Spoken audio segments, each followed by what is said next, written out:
My name is David Ettinger, and I am a writer-editor here at Zion's Hope, and I've been associated with the ministry since the second edition of the magazine Zion's Fire back in 1990. I've been to Israel twice. The first time was in 1992. The second time was 20 years later in 2012, and loved it each time.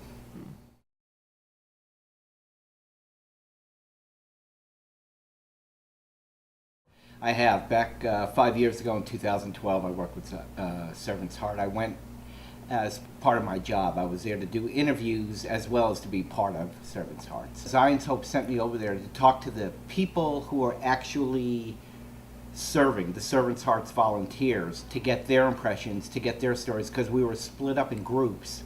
And one group didn't know what the other was doing, and they didn't really share with each other because everyone was tired at the end of the day. It was my job to go out, talk to the folks, what they did, who they talked to, how they felt about their assignments that they did and their serving. And the interesting thing is, as much of a blessing as the Servant's Heart team was to the people they served in Israel, the Servant Hearts volunteers themselves were probably more blessed than anyone else. You can just see in their faces there was almost a glow. So it was just great recording their stories. And then, of course, I would write those stories, and we published them all on the Zion's Hope website, and they're all still available.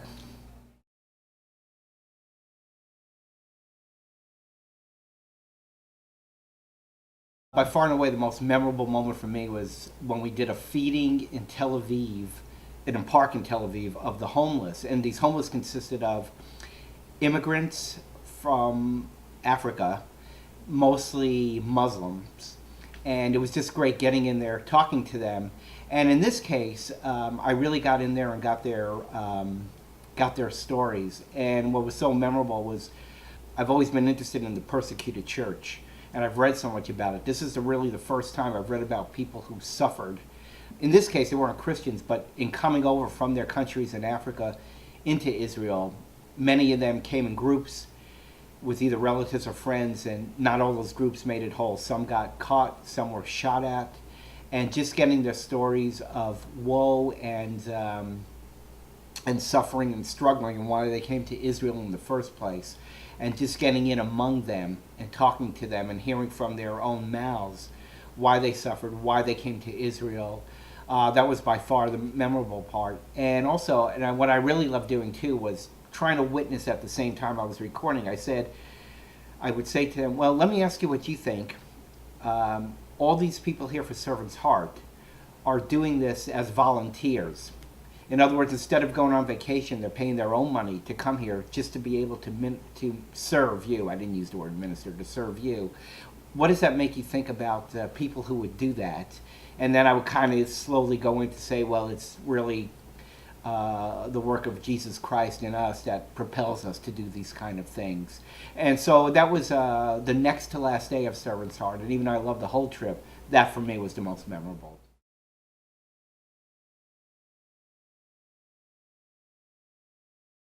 The one thing I love about Servant's Heart is that you go to places that most tour groups in Israel don't go to.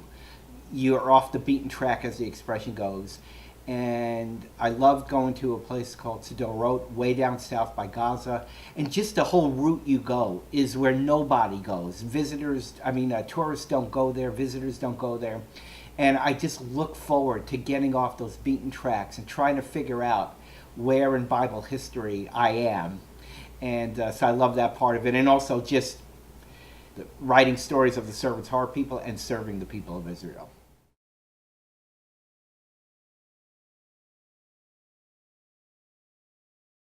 Well, I think what it is anytime you go somewhere to visit, you're really in a passive position. You're just a tourist. You're taking everything in, and that's perfectly fine. That's what trips are for.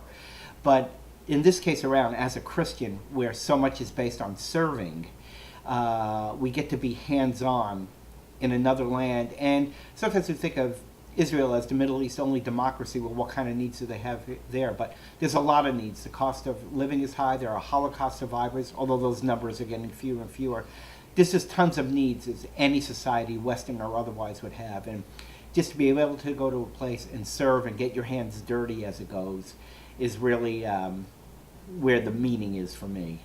I guess I'm aggressive by nature. So going out and doing things and being part of things and getting involved, that's what it's really all about for me. And that's what Servant's Heart, more than anything else you could be doing, really allows you. So if you're someone who really wants to get out and be active and impactful, that's to me the best part of Servant's Heart.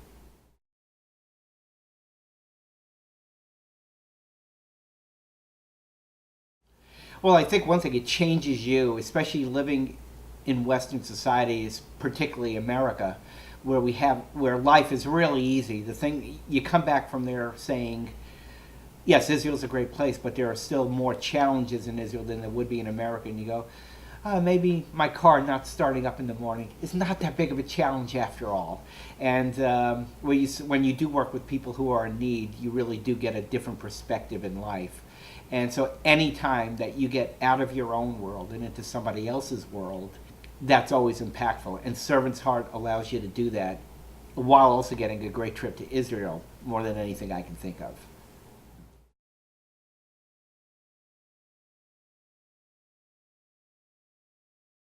Well, I would say if you are thinking, debating going on Servant's Heart, not sure, do you want to go on a more quote unquote standard vacation, I would say Servant's Heart is like nothing else. Again, it's the impact of it, it's the helping, it's the going one on one with people, it's being involved, and it's really, in a sense, giving rather than taking. There's nothing wrong in taking when we're on vacation, but here's a way you're going to see the sights of Israel, you're going to see everything you'd want to see.